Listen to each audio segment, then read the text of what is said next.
Okay, so this is video 2 for lesson number 6 in Unit 5. So again, I'm not going to write down the Unit 5 again. We'll just do this as number 6b. And again, we're talking about distance, which we talked about the last one.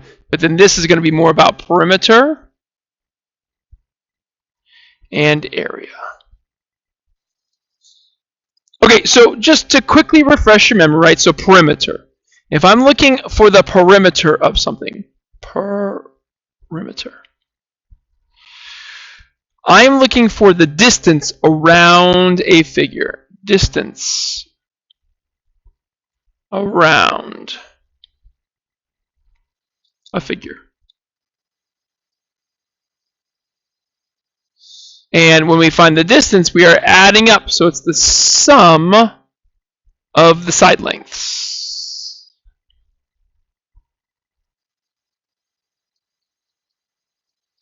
And when we answer a perimeter, it's just going to be the units. So it's the units. Not units squared, not units cubed, just units. So feet, meters, just those. Now, two figures we have to deal with, right? So the first one is a triangle. So if I have just any old triangle, doesn't have to be anything special. I'm going to label one side as A, one side as B, one side as C. Again, the perimeter here would be A plus B plus C. And the other one is going to be a parallelogram, which is similar to a rectangle, but you're going to have to focus on finding perimeters of triangles and parallelograms.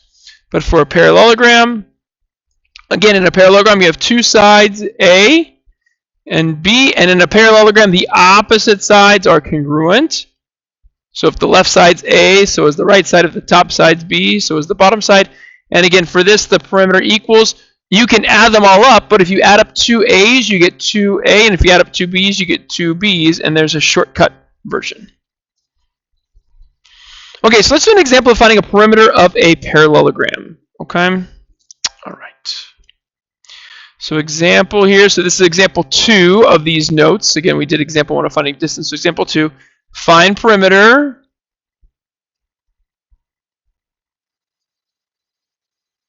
of parallelogram PQRS with P at -3, -5, Q at 5, -5, sorry, R at 7, -1, and S at -1, -1.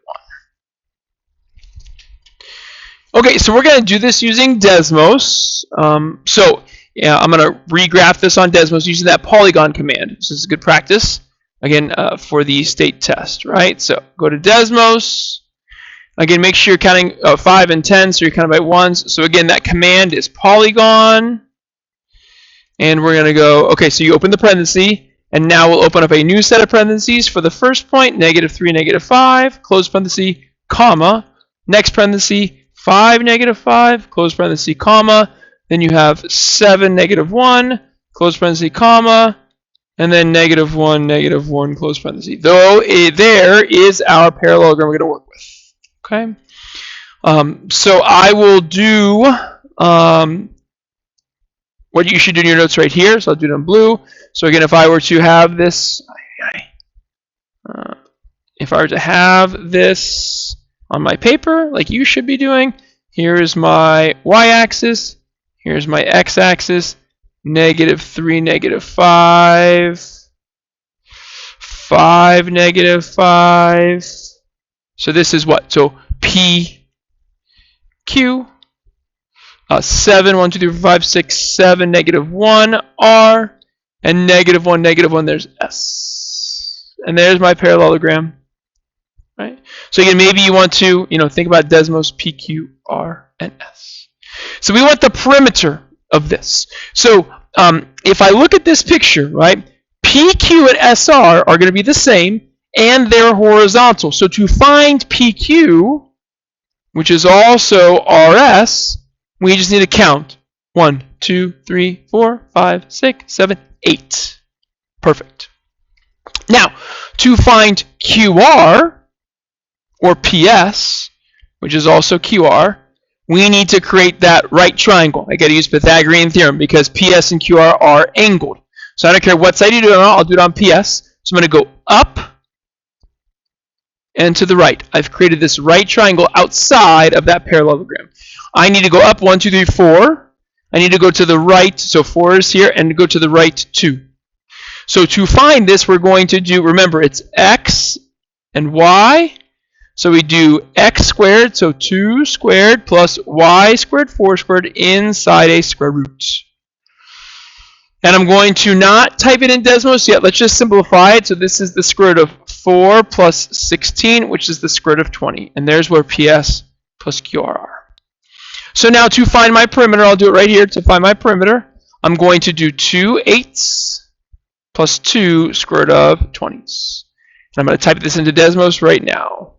So 2 times 8 plus 2 square root.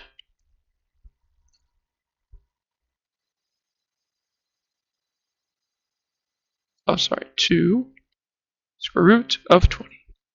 And I get 24.94. So if it wants it rounded to the nearest tenth, so this would be 24, sorry. 24.94. The 4 does not change the 9, so that's 24.9, and that would just be units. And there's the perimeter of this figure. Okay, now let's talk about area. Okay, let's go back to our slideshow notes. Okay, so now area, right? So again, we know what area is, or you should, right? So area here.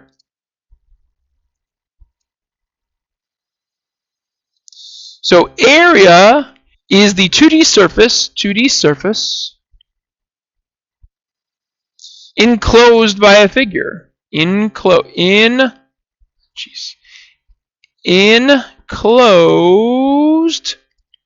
by a figure. So for area, we answer it in square units. Square units, because we're going to do some multiplication. And that would look like units squared. So feet squared, meters squared, whatever you must say. Okay, now we're going to do two shapes, right? So the first one is a triangle. So again, I'll kind of draw that triangle. Okay. So now, the area formula for a triangle is 1/2 base times height. And because these sides are not vertical or horizontal, we're going to do this indirectly. And here's how we're going to do this, right? We want to find the area of this triangle. So we are going to create a rectangle around this triangle. And here's how we're going to do it. We're going to go up and to the right, creating this right triangle right here. Then we're going to go to the right and down, creating this right triangle right here. And then we're going to go to the left and up to create that right triangle right there. So what we've now created is we created a rectangle. Okay? Now, what we were going to do is we're going to be able to find the area of that rectangle. But then we want to take away these three right triangle areas. And we'll be able to do that. So we're going to subtract the 3 area of the right triangles. So 3 area of the right triangles.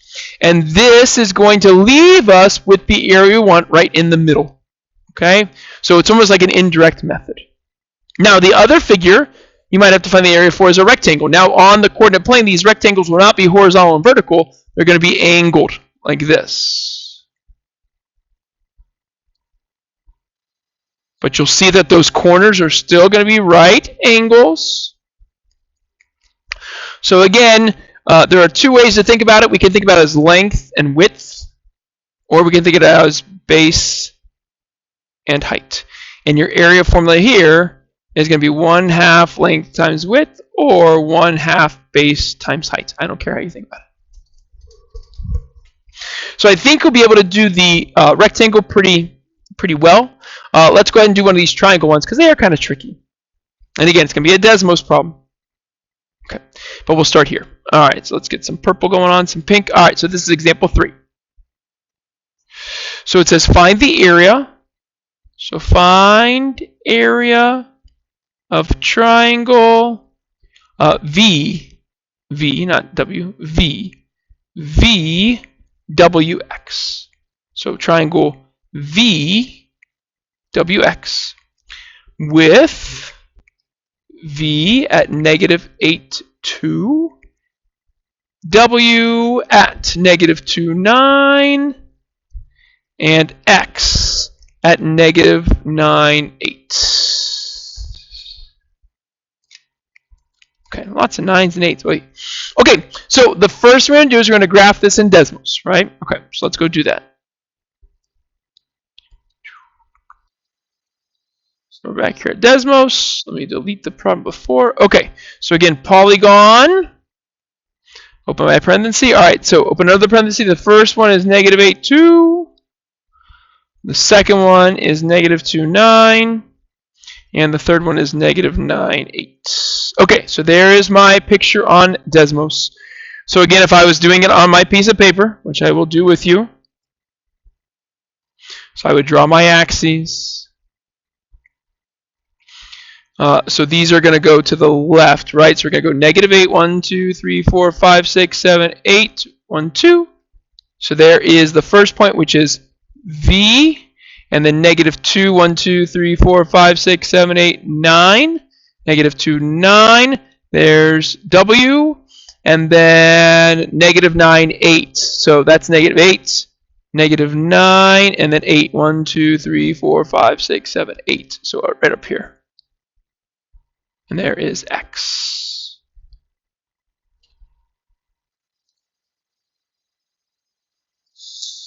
So I'll draw this together to make triangle VXW or VWX. And now what we're going to do is, again, we're going to create the right triangles around it to try to find those three areas and then also the area of the rectangle. So I'm going to label these for us. So this was V, this is W, and this is X, right? So I'll change to, let's go to blue so we can see. So to go from V to W, right, I would have to go to the right and up. So I would go to the right, I'll do this. 1, 2, 3, 4, 5, 6. So 6 to the right, and I would go up 1, 2, 3, 4, 5, 6, 7. Okay, so I'm going to keep that for later, and this is my right triangle. Then from W, I would go to the left and down. So that's 1, 2, 3, 4, 5, 6, 7 to the left and down 1. And then from X to V, I would go down 1, 2, 3, 4, 5, 6, and then right 1. So down 6 and right 1. And there is the picture we want to create, right? We have the triangle I want to find the area of inside with the triangles on the outside. So what I'm going to do here is I'm going to find the area of the rectangle first. So to find the area of the rectangle, I need to use the entire base and height, which would be 7 and 7. So 7 times 7, which is 49. So technically this is a square, right? So the area of the rectangle would be 49 units squared. And again, just make a note, not always a square. Not always square. Just beware of that, right? This was a coincidence, right? Sorry, I didn't look at my example close enough. All right. So now we're going to find the area of the three triangles, and I'll label this one 1, and we'll do it in purple. So to find the area of triangle 1, we're going to take 1/2 base times height. Let's let 6 be the base and 7 be the height. So that's 1/2 times 6 times 7. Half of 6 is 3. 3 times 7 is 21. Okay. Then let's call my red one, let's call this triangle 2. So again, to find the area of triangle 2, it would be 1/2. Let's let the base be 7 at the top there, and let's let the height be 1. Half of, that's actually a decimal. This can come out to be 3.5. Okay, and then let's go to green. Let's call this triangle 3. To find the area of triangle 3, we're going to do 1/2. Let's let the base be 1 right there, and the height be 6. That is going to be 3 total. And now, to find the final answer, the area that we're looking for, so the area of our triangle, we're going to take, I'll do it right here. So to find the area of the triangle, we're going to take the area of the rectangle, which is 49, and we're going to subtract the sum of these 3. So if off to the side you want to do 21 plus 3.5 plus 3, that's going to be 27.5. We're going to take that sum and subtract it from 49, and you get 21.5, and that would be the area of that triangle inside there, 21.5 units squared. So this is an indirect way of finding the area of that triangle. So these problems take a little bit of time. I think they give you a graph in Delta Math, which is nice, and I probably will give you a graph on your paper too. But again, think on a coordinate plane. We can count vertically, we can count horizontally, so we want to use that as much as possible. All right, thanks for watching. Good luck on your practice.